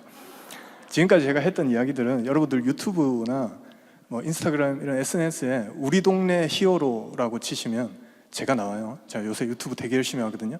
뭘 하냐면 애기 엄마들이랑 놀고, 얼마 전에 애기 엄마들이랑 태국 선교 갔다 왔어요. 그런 것들 영상으로 찍어서 올리고 있습니다. 보시면 제가 자주 나와요. 제가 나와서 하기 싫다, 도망가고 싶다 이런 얘기를 되게 자주 해요. 그러면 여러분들 그거 보시고 저 대표 때문에 시험 들겠네 이런 생각 마시고 좀 많이 힘든갑다, 우리가 긍휼한 마음으로 기도 한 방씩 쏴줘야겠다 이런 마음으로 함께 좀 동행해 주시면 감사하겠습니다. 자, 마지막 얘기입니다. 한 10분 정도만 저에게 더 집중해 주세요. 저는 주로 잘 때 전화가 많이 옵니다. 새벽에 전화가 많이 와요. 전화가 와서 주로 울어요. 여자애들이 울어요. 우는데 뭐라 하는지 잘 모르겠어요. 그냥 울어요. 이렇게 울어요. 도와달라는 뜻이에요. 그렇게 해석하는 게 서로 마음이 편합니다. 그래서 전화 와서 또 울길래 제가 물어봤어요. 야, 누군지는 말하고 울어라. 그래, 내가 알지. 그랬더니 이 친구가 그래, 선교사님 저 어느 술집에서 일했었던 누굽니다. 이래. 여기서 중요한 단어가 2개 나왔습니다. 뭐죠? 어느 술집에서 일했었던. 아마 그 일하고 있는 친구를 제가 데리고 나왔고 잘 살게끔 만들어줬던 그런 친구인가 봐요. 또 하나 중요한 단어가 나왔어요. 무슨 단어가 나왔죠? 선교사님, 제 정체를 알고 있어요. 그렇죠? 제 정체를 알고 있다는 거는 일단 도망을 못 친다는 얘기입니다. 그래서 야, 무슨 일이야 했더니 얘가 울면서 그래요. 저 다시 술집에 왔어요. 왜 갔어? 빚이 있거든요. 빚 200만 원. 요것만 빨리 갚으려고 왔는데 막 울더니 자고 일어났더니 빚이 230만 원이 됐어요. 다음 주가 되면 300만 원이 넘을 것 같습니다. 그리고 막 울면서 선교사님, 생각나는 사람이 선교사님밖에 없어서 전화 드렸어요. 도와주세요 하고는 전화를 끊어버렸어요. 세상에 제일 치사한 놈들이 전화해서 지할 말만 하고 전화 끊는 놈들이에요. 어떻게 해요? 도와줘야 됩니까? 말아야 됩니까? 도와줘야죠. 생각나는 사람 나밖에 없다는데 내가 이미 선교사인 것도 알고 있는데 선교사한테 도와달라 했더니 선교사님 도망쳤다 이러면 되게 이상하잖아요. 그래서 알겠다, 내가 가겠다 이러고 그 친구가 일하고 있다는 술집으로 갔어요. 그런 술집에 있는 친구들 데리고 나오는 방법이 진짜 쉽습니다. 저희 단체가 이래 보여도 도와주시는 변호사님들이 한 10분 계시거든요. 청년 변호사님 연합이 있어요. 크리스찬 변호사님들. 그러니까 거기다 전화하면 돼요. 전화해서 오늘 노는 사람 하면 몇 명이 손을 들어요. 따라오세요 하면 그 변호사님 데리고 가면 돼요. 데리고 가서 사장님 나오세요 그러면 사장님들이 나오세요. 서로 인사시켜주면 됩니다. 여기는 우리 인권 변호사님이시고요, 여기는 미성년자를 불법으로 성매매 시키고 계시는 술집 사장님이십니다. 인사하세요 이러면 둘이 인사를 해요. 인사를 하고 어떻게 할까요? 이러면 얼른 데리고 가래요. 그럼 데리고 나오면 돼요. 가끔 너무 화가 난 사장님들이 너무 화가 나셔서 저를 몇 대 때릴 때가 있어요. 그럼 일이 더 쉬워집니다. 제가 죽은 척을 되게 잘하거든요. 몇 대 맞고 이렇게 죽은 척 하고 있으면 놀래서 빨리 데리고 나가래요. 그 생각으로 간 거예요. 제가 돈이 그 대신 갚아줄 능력도 없고 또 얘기 좀 하다 보면 되겠지 하고 택시를 타고 그 술집으로 갔어요. 도착했는데 간판이 크게 돼 있고 술집이 되게 크더라고요. 그리고 뭐라고 적혀있냐면 미인궁이라고 적혀있어요. 무슨 뜻이죠? 미인들이 사는 궁전. 그리고 그 밑에 작은 글자로 뭐라고 적혀있냐면 아가씨 200명 항상 대기 중 이렇게 적혀있어요. 그 글자를 보는데 너무 화가 났어요. 저 200명 중에 한 명이 뭐예요? 우리 애인 거예요. 저 200명 중에 한 명이 청소년인 거예요. 한 명이 아니라 더 많을 수도 있잖아요.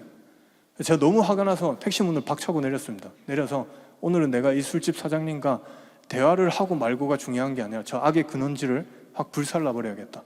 간만에 몸 좀 풀어야겠다 하고 야 사장 나오라 그래 하고 멋있게 딱 들어가려고 했는데 하필 제가 간 날 그 술집 앞에 술집에서 일하시는 분들이 이렇게 우르르 서 계시더라고요. 여러분들 혹시 진짜 깡패들 본 적 있습니까? 저 영화 속에서 본 깡패들을 생각하고 갔었거든요. 그분들 보고 되게 놀랐어요. 이게 어떻게 생겼냐면 제 가로로 한 2배, 3배 정도 돼요. 그리고 머리도 동그랗고 가슴도 동그랗고 배도 동그랗고 하여튼 커다란 덩어리들이 이렇게 서 있더라고요. 제가 너무 화가 나서 내렸다가 그 덩어리들을 보고는 정말 놀랍게도 제 안에 있는 화가 사라지는 걸 경험했어요. 혹시 내가 분노 조절 장애가 있다, 아니면 화가 좀 평소에 많다 하시는 분들 연락 주십시오. 단번에 치료할 수 있습니다.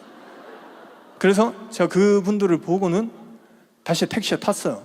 타서 도망을 치려는 게 아니고 상황을 좀 지켜봐야겠다 생각에 몇 분이나 계신가 이렇게 세알려 봤어요. 한 덩어리, 2덩어리, 한 20덩어리 이렇게 있더라고요.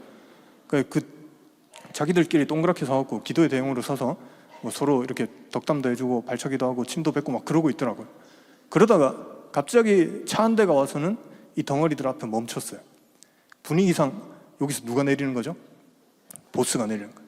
제가 생각한 깡패 보스는 영화 배우들처럼 머리를 올백으로 넘기고 까만 선글라스에 까만 정장을 입고 구두를 번쩍이면서 멋진 깡패가 이렇게 내릴 줄 알았어요.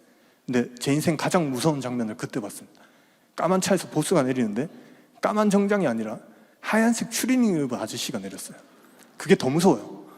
아저씨가 왠지는 모르겠지만 빠마를 하셨고 그 강아지와 고양이가 그려진 티셔츠를 입고 추리닝을 입고 구두를 신고 이렇게 내리시는데 그게 진짜 무섭더라고요.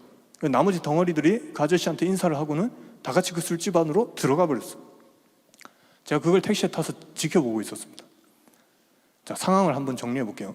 우리 애가 지금 어디 있다 했죠? 지금 미인궁에 있어요. 빚이 얼마? 200만 원. 근데 점점 늘어나고 있다 했죠? 그래서 저한테 도움을 요청해 줬습니다. 근데 제가 그걸 갚을 능력이 있을까요? 없을까요? 없어요. 그래서 가서 사장님 나오세요. 얘기 좀 합시다 하고 간 건데 지금 얘기를 해야 되는 분들이 어떤 분들이시죠? 말보다는 주먹이 조금 더 빠르신 분들이신 거예요. 사람을 좀 직업적으로 때리시는 분들. 그때쯤 되니까 제가 이성을 되찾았어요. 아, 저기는 들어가면 대화를 하고 말고가 중요한 게 아니라 내가 잘못 될 수도 있겠구나. 깡패들이잖아요. 20명이 넘어요. 한 대씩만 맞아도 몇 대 맞아야 되죠? 20대 맞아야 돼요. 깡패잖아요. 칼도 있을 거 아니에요. 한 번씩만 찔려도 몇 번 찔려야 돼요? 20번 찔려야 됩니다.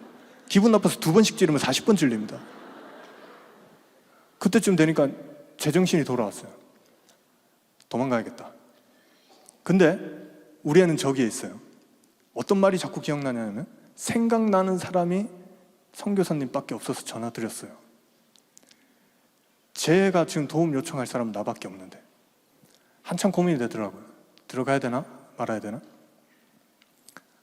어떻게 여러분들 같으면 들어가시겠습니까? 말겠습니까? 네, 저기서 누가 사람 많다고 들어가 이랬습니다. 얼마나 무서운데. 한참 고민하다가 저는 정말 비겁하게도 어떤 생각이 들었냐면 그래, 쟤 한 명 때문에 뭔가 잘못되기에는 내가 그동안 해온 것들이 너무 아깝다 이런 생각이 들더라고요. 쟤 한 명 때문에 내가 잘못되면 내가 훨씬 더 많은 애들을 만나야 되고 훨씬 더 많은 미혼모들, 훨씬 더 많은 청소년들을 만나야 되는데 쟤 한 명 때문에 뭔가 내가 잘못되면 더 많은 애들을 못 만나니까 이건 뭔가 맞지 않다 이런 생각이 들더라고요. 내가 잘못되면 지금 우리 애기 엄마들은 어쩔 거고 우리가 하고 있는 사업들은 어쩔 거고 그런 걱정이 되더라고요. 그래서 택시에 타서 기사님 죄송한데요 좀 왔던 곳으로 돌아가 주십시오 하고 택시를 타고 돌아갔어요. 네, 우리 죄송한데 바로 기도회를 할 수 있게 좀 반주를 해주실 수 있나요? 네, 택시를 타고 돌아갔어요. 절 봐주세요. 돌아가는데 마음이 이상해요.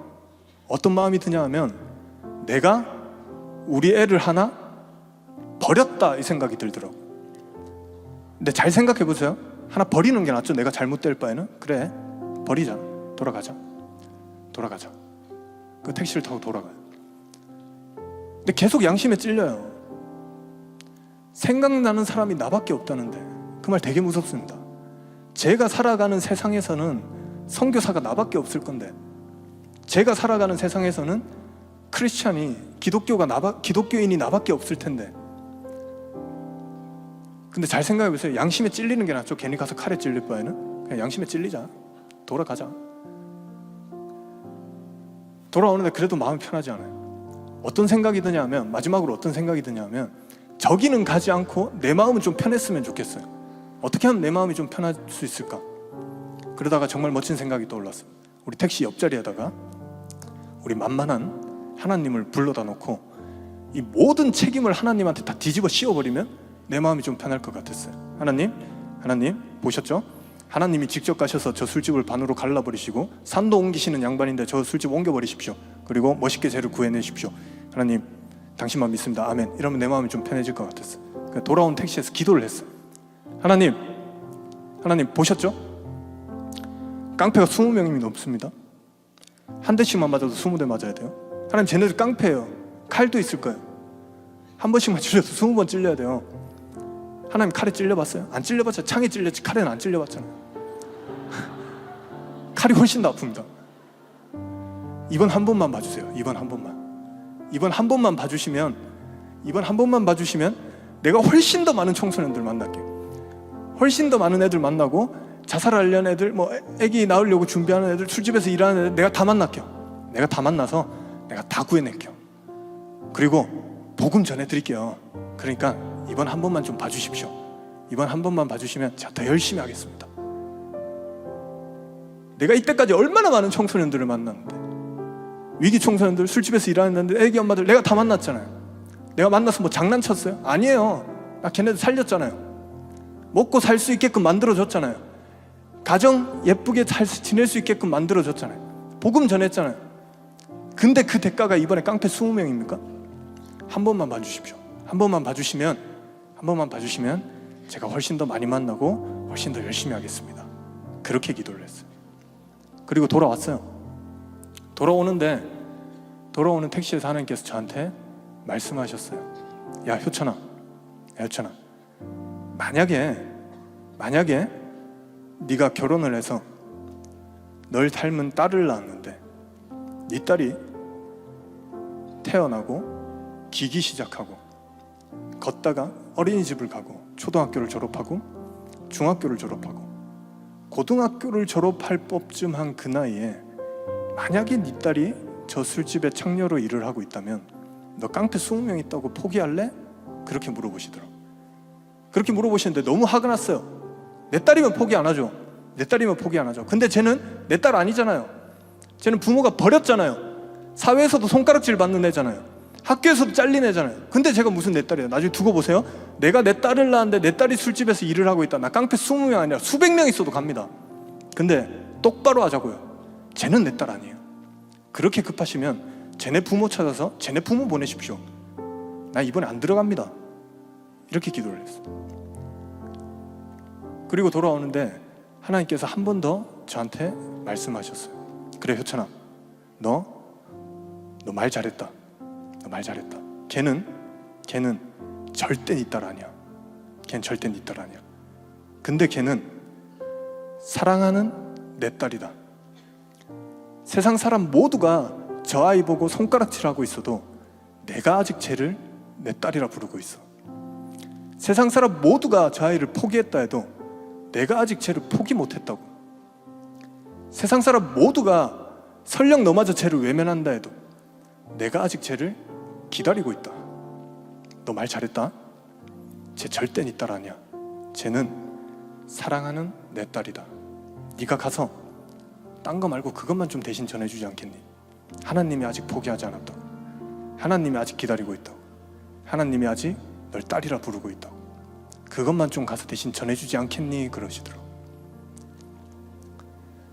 사랑하는 우리 성도 여러분, 절 좀 봐주십시오. 하나님 사랑하십니까? 아멘. 저도 사랑합니다. 목소리 왜 이리 작으세요? 크게 해보세요. 하나님 사랑하세요? 예, 저도 사랑합니다. 처음 믿었을 때부터 그 고백만큼은 변하지 않았으면 좋겠어요. 그래서 오히려 더 현장에서 발버둥 치면서 살고 있는 것 같아요. 찬양할 때마다 눈물로 고백해요. 하나님 사랑한다고. 기도할 때마다 목이 찢어져라 외칩니다. 하나님 사랑한다고. 내가 그렇게 사랑한다고 외치는 사랑하는 하나님의 사랑하는 딸, 그 딸이 저기 있는 거더라고요. 그래서 제가 다시 돌아가서 그 아이를 데리고 나왔습니다. 제가 몇 대를 맞았고 그 아이가 어떻고 그런 게 중요한 게 아니에요. 지금 되게 잘 지내고 있어요. 근데 그 다음부터 제가 미쳐버린 것 같아요. 똑같이 사무실에 가요. 미혼모들이 옵니다. 애기 엄마들이 와요. 예전에는 걔네들을 보면 제가 어떤 마음이었냐면 내가 도와줘야 되는 애들 1명, 2명이 앉아 있었거든요. 제가 도와줘야 되는 우리 복지 대상자들 1명, 2명이 있었을 뿐이에요. 근데 이제 걔네들이 하나님의 딸들로 보여요.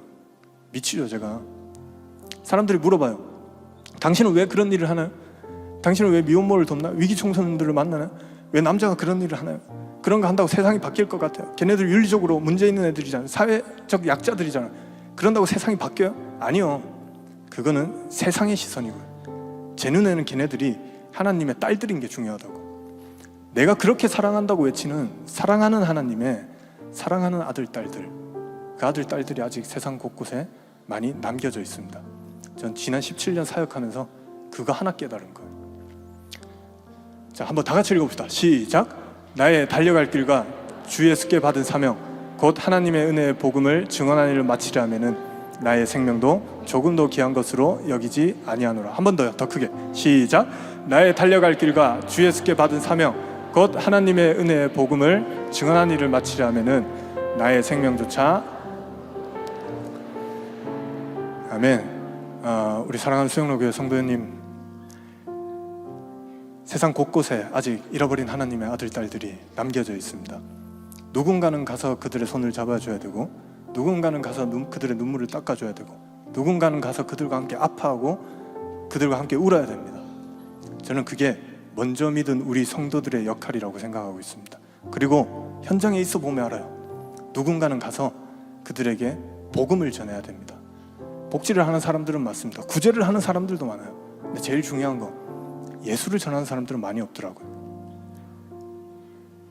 세상 가장 낮은 곳이라 말하고 우리 소외된 이웃들이 있는 곳이라 말하는 거기서 제가 꽤 오랜 시간을 있어 보니까 그게 가장 중요하더라고요. 누군가는 예수를 전해야 된다.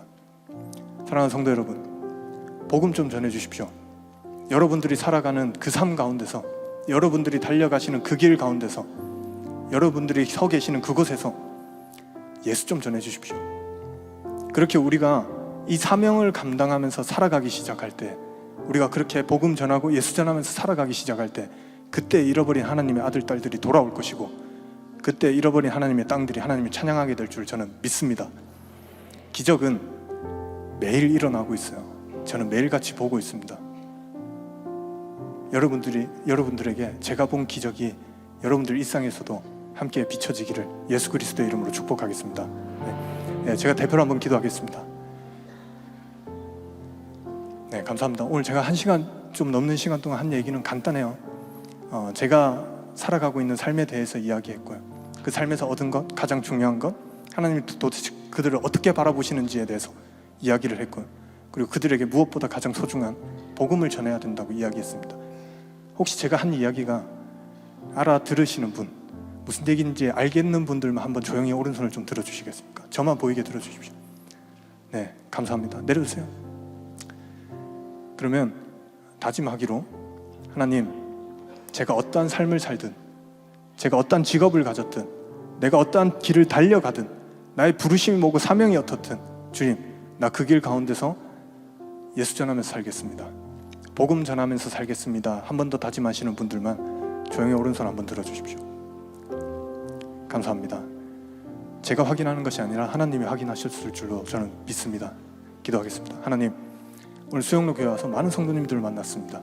주님, 이곳에서 당신의 복음을 전하는, 하나님, 예수 그리스도를 전할 수 있는 그 성도 한 명을 일으켜 주십시오.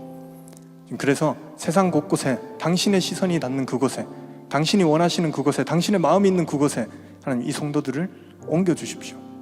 그래서 그곳에서 하나님, 당신의 잃어버린 아들, 딸들에게 복음을 전할 수 있는 그런 교회와 성도들이 될 수 있도록 주님 함께 해주십시오.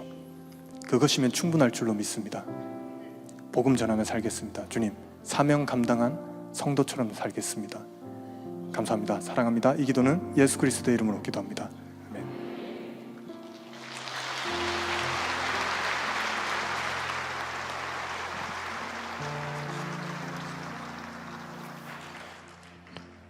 귀한 강의를 섬겨주신 대표님에게 다시 한번 큰 박수로 감사드리겠습니다. 우리 한 번만 기도하고 갔으면 좋겠습니다. 여러분, 하나님께서 한 청년을 만나셔서 온전한 그리스도인으로 또 하나님의 나라의 청지기로 세워가고 계시는 그 과정을 보고 있습니다. 여러분, 예수님을 따라가다 보니까 한계를 넘어가 버렸습니다. 한계를 넘어가니까 예수님 필요한 사람들이 많이 보였습니다. 예수님이 필요한 사람들이 멀리 있지 않았습니다. 그들이 사는 세상 가운데 그리스도인이 우리밖에 없고 주님은 우리에게 그들을 보여주십니다. 하나님 만드신 이 세상, 하나님 우리의 삶을 통하여서, 우리의 섬김과 청지기적 삶을 통하여서 주님 만드시는 이 세상이 주님 살만한 세상 되게 하여 주시옵소서. 소외되고 외면되어서 아픈 상처를 가진 사람들에게 손을 내미는 청지기의 삶 우리가 살게 하여 주시옵소서. 내게 주어진 삶을 감사하게 드리는 삶을 살게 달라고 우리 같이 한번 주여 한번 외치며 기도하겠습니다. 주여, 하나님 아버지, 주님께서 우리 아버지 한 사람의 신앙을 가진 사람의 삶을 살게 하시니 감사합니다. 아버지 하나님, 그분이 주님 그 안에 계시는 하나님 주님을 믿습니다. 주님 그분이 주님 내 아들이라고 내 딸들이라고 하나님 아버지 말씀하시는 것을 아버지 하나님 내 안에 살아계신 하나님께서 주님 그 마음을 열려주시길 믿습니다. 아버지 하나님 정말 하나밖에 살지 못하는 인생 가운데 아버지 하나님 그 영원한 것을 위하여서 주님 앞에 세워드리는데 주님 이 세워나가시도록 인도하여 주시면서 내가 걱정하고 아버지 너무나 부담스럽지만 그럼에도 불구하고 내가 지금 말씀하시는데 하나님 그 말씀만 깔고 아버지는 그 말씀을 살아내려고 그렇게 나가는데 주님께서 내게 필요하시고 아버지 마음도 하시며 하나님 자녀들과 예수를 필요한 사람들이 모여가시고 그들 가운데 주의 꿈과 아버지 살리는 주여 살아갈 수 있도록 역사하시고 인도하여 주시면서 아버지 하나님 주님께서 우리의 이 삶을 아버지 도와주시며 주님께서 우리의 이 삶을 살아낼 수 있는 능력을 주시겠습니다. 아버지 하나님께서 가운데 주님 말씀하실 때 주의 마음으로 순방을 하시고 도와주시고 아버지 순방하는 그 가운데 놀라운 인생에 아버지 하나님의 모시는 행을 바라보시도록 인도하여 주시면서 아는 자들 줄 알고 아버지 놀라운 자들 줄 알고 아버지 내 안에 있는 주님 그 삶의 나가면서 주님 지나치며 살아가는 내 모습을 있도록 역사하시고 인도하여 주시면서 아버지 하나님 내 주만 오늘에게 아버지 우리의 삶을 살아가는 만나게 하시고 보여주시면 감사합니다. 아버지 하나님 우리 또 아버지 인생에서 하나님의 우리를 보시는 귀한 모습을 살아갈 수 있도록 역사하시고 인도하여 주시면서 하나님 우리가 주님 마르지 않게 하시고 너를 말게 하시고 너를 함께 하셔서 하나님 우리 가운데 살아가는 모습으로 역사하시고 인도하여 주시면서 하나님 은혜 아버지 하나님 마르지 않게 하셔서 주여 축복의 모습을 도와주시옵소서.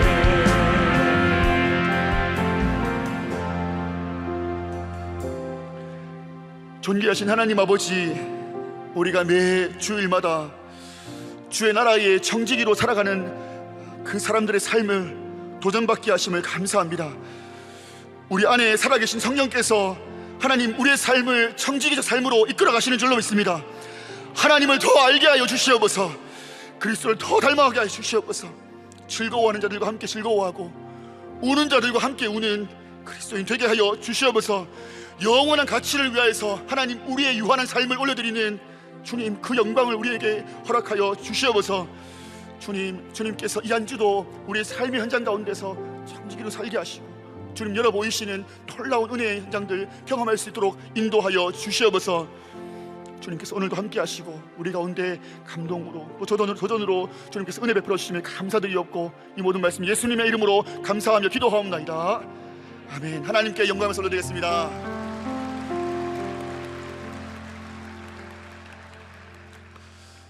오늘도 함께 이 시간을 보내주셔서 너무 감사합니다. 다음 주에는요 우리가 잘 아는 우리 조혜련 씨가 오셔서 또 청지기적 삶을 나눠주실 텐데요, 많이 소문내셔가지고 더 많이 오시면 좋겠습니다. 자, 우리 마지막으로 우리 구호음을 하고 귀가하시도록 하겠습니다. 제가 수영로 청지기 하면은 여러분이 화이팅 하고 박수 치고 돌아가도록 하겠습니다. 자, 바로 들어갑니다. 수영로 청지기 화이팅! 박수로 마치겠습니다. 감사합니다.